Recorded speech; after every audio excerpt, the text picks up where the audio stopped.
Everybody, Peter Zeihan here, still in Iowa, coming from my parents' backyard. Obviously, this Russian coup is a little non-standard.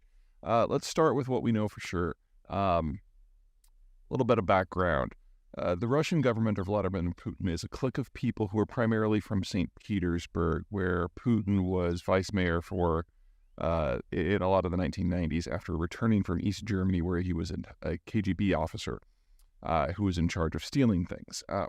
Putin's early mindset was that the Russian system is not really capable of producing things of value for itself, so it needs to steal them. I mean, that was his job. And that came true in St. Petersburg as well, where he fused with local organized crime in order to govern the city. When he became national leader, he basically just brought his people with him and continued that same general idea. It's not that he is a massively corrupt person. In fact, by Russian leadership standards, he's pretty clean. But the people around him who have kind of done all the dirty work and the heavy lifting have always been on the corrupt side.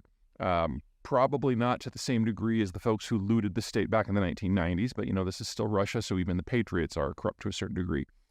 Anyway, it's not so much that means that Russia is a corrupt state, although it is, but instead it's a different sort of selection process for the people who are at the top. Your job, unofficially, is to extract wealth from the population and the system. And as a result, you're not going for the good managers, you're going for the good people who know how to intimidate. So organized crime is working hand in hand with the Russian government at the national level. And the tools that you use in managing an organized crime syndicate are the ones that the Putin government has always used to manage the system at large, which is one of the reasons why Putin has been able to strike a series of deals with the Chechen leadership, because they think very similarly. They're kind of warlords come robbers, and that colors the entire system. That means that most of the big strategic thinkers that used to be part of the Soviet system are not, for the most part of the Russian government. And when it comes to things like military tactics and professionalism, that shows. Putin was an inveterate Westerner because, St. Petersburg is the window on the West, but he never really developed the skill sets that's necessary to take that beyond ideology. So we have a lot of less competence in Russian institutions compared to where it was during the Soviet period. And Putin, despite what his personal preferences may have been, never developed a skill set and, above all else, the team of people that is necessary to take it in a different direction. He has had a few people over the years. Mikhail Kasyanov, if you remember him, former finance minister, was one of them. People who know how to run an economy, but bit by bit, most of those people have fallen out with the Putin government and are no longer part of the picture. This is one of the reasons why Prigozhin was able to become so powerful, not because he was a competent leader. He's not. He's a former caterer. But he had the ideology of the, quote, hard man image in Russia. And you combine that with a general attitude within the top leadership that is non-standard for government quality, and he was able to rise to the top. Okay, so that's that. What's going on with Prigozhin now? Well, a deal supposedly has been struck where he will not try to overthrow the government and hang the defense minister in Red Square if, in exchange, everyone in Wagner signs a document saying that they're now under the control of the defense ministry, and Prigozhin personally goes to Belarus and stays there. So basically, he's going into exile. It sounds like he was bought off. Honestly, he should consider himself lucky. From the video that I have seen of this armed convoy that was supposedly going to Moscow to launch a coup, I never saw more than a couple of dozen vehicles, and it wouldn't take too much to stop that. You throw in a little bit of air power, and Prigozhin certainly wasn't going to do very well. Also, Prigozhin was not part of that convoy, suggesting to me that his plan this entire time was simply to look for an exit strategy. Putin had made the decision about a week ago that the Wagner mercenary group had to be folded into the defense ministry. So honestly, Prigozhin had already lost this fight, and the coup, if it wasn't going to be serious, which turns out it wasn't, was always about Prigozhin honestly just getting the best retirement package that he could. The defense minister hates him.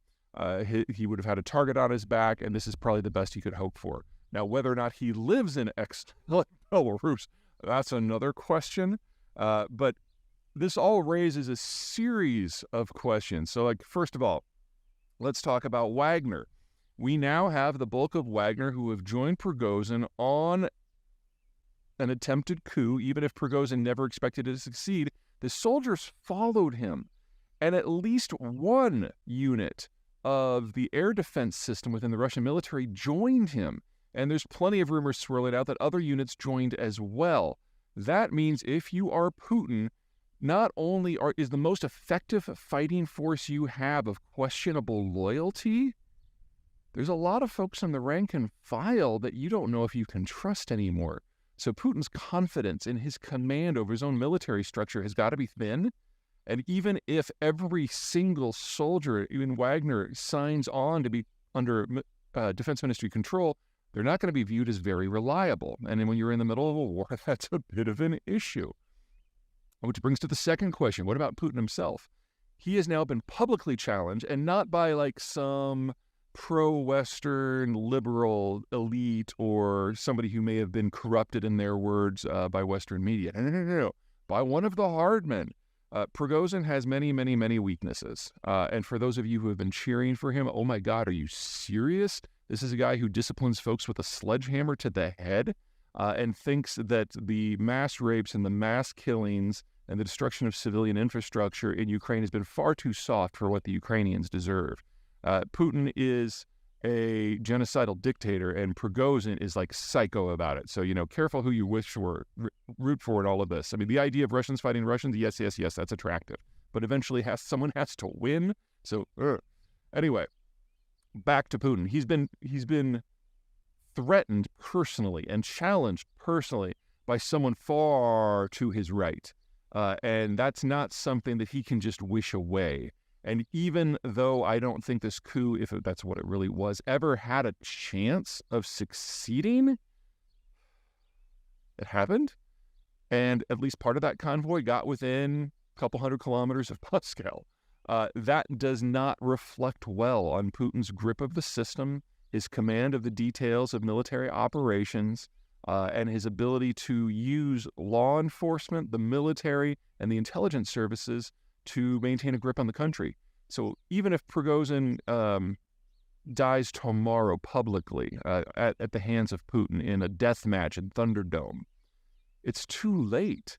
The challenge has been made, and anyone who has any concerns about the war or Russia in general now feels that they have a little bit of political cover to maybe speak up a little bit more than they used to. And since the state has been shown to be somewhat hollow, and Putin's leadership to be relatively incompetent and thin, that is a big challenge moving forward. Third big question, and we'll know the answer to this one fairly quickly, is what about Rostov-on-Don, the city that Prigozhin took over? That is the primary communications and logistics hub for the entirety of the Russian war in Ukraine. It has now been offline for 2 days. I'm sure they're in the process of getting it back on, but every hour that is not operating normally is an hour that Russian forces in Ukraine do not have access to the equipment, the ammo, and the reinforcements that they need. And remember, we saw 2 big movements of Russian forces out of Ukraine. Wagner was the first one. The Chechens were the second ones who were supposedly chasing Wagner, and even some of the other regular troops were starting to get pulled in order to deal with the coup. So a lot of Russian forces and pro-Russian forces are out of position, providing some opportunities for the Ukrainians, most notably in the Donbass. And if you remember, the Donbass is the part of Ukraine that the Russians conquered back in 2014. And what that means, among other things, is that the Russians have never built defensive works there because they never thought they would have to defend it. So the Ukrainians are finding some difficulty pushing south into Zaporizhzhia, but they found it actually fairly easy to push east into the Donbass, with Bakhmut, again, being kind of the hot spot, because that is exactly where Prigozhin's forces were pulled from. Anyway, a lot going on. A lot of this is not going to clear up in the near term, but I thought it might be useful to have a bit of a primer. Cue the trolls, and I will talk to you guys next time.